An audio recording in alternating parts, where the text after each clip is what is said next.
The masterclass today was more than I could have expected. The students were so attentive and spontaneous. It really relaxed me because I didn't know what to expect.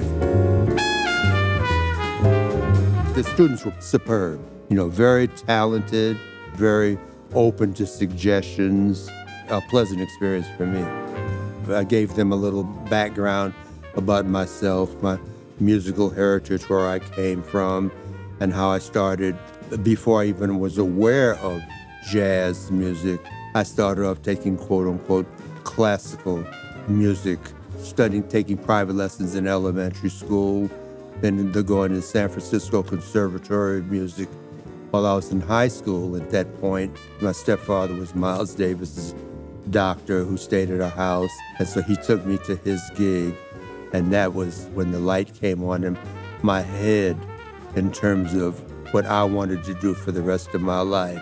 Every time I talk about this, it's like a big floodlight. The light comes on again, where I realized my calling in life, what I really wanted to do. After I finished school and got a chance to go play with Herbie Hancock, who had just left Miles Davis, that was beyond my wildest dream. But it was a fluke accident. He just hired me because his regular trumpet player was on sabbatical. So he took me just for that 1 week as a gamble. That 1 week turned into the rest of my life.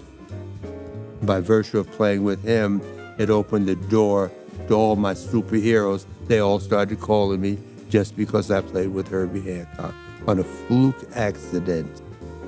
Looking back, that was like the cosmic explosion in my musical being.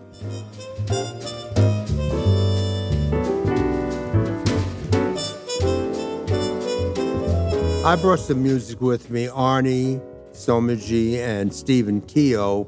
We've played this music before, and I know there's going to be a different pianist, so I brought it, probably a show tune from the Broadway show Oklahoma, Surrey with the Fringe on Top, a beautiful ballad, a waltz, swing tune, just like an eclectic combination of musical compositions. And so I try to carefully choreograph the chronology of what we're going to play. When you go to the opera, there's drama, suspense, humor. Put all that in there. So it's a presentation that's joyful.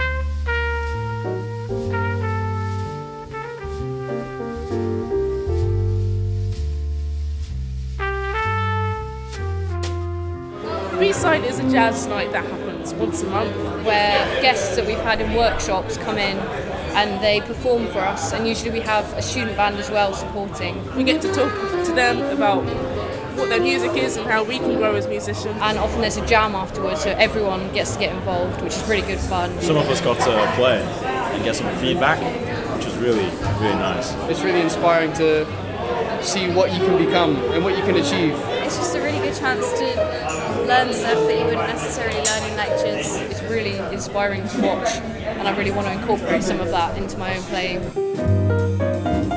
Jamming with people, improvising with people, it's a feedback circuit, It's not about me just sitting here giving an oration, a speech. That's a self-portrait. I like to play with other people, and that's a collective portrait. I always get food for thought, always learn things, because we're all listening to each other. That's the ideal name of the game, whether you're jamming or working a professional gig. It's informal, everybody should relax. That's what I enjoy about jamming. It's about communication, touching other people's souls, sharing ideas musically, sharing thoughts, touching souls through the medium of sound.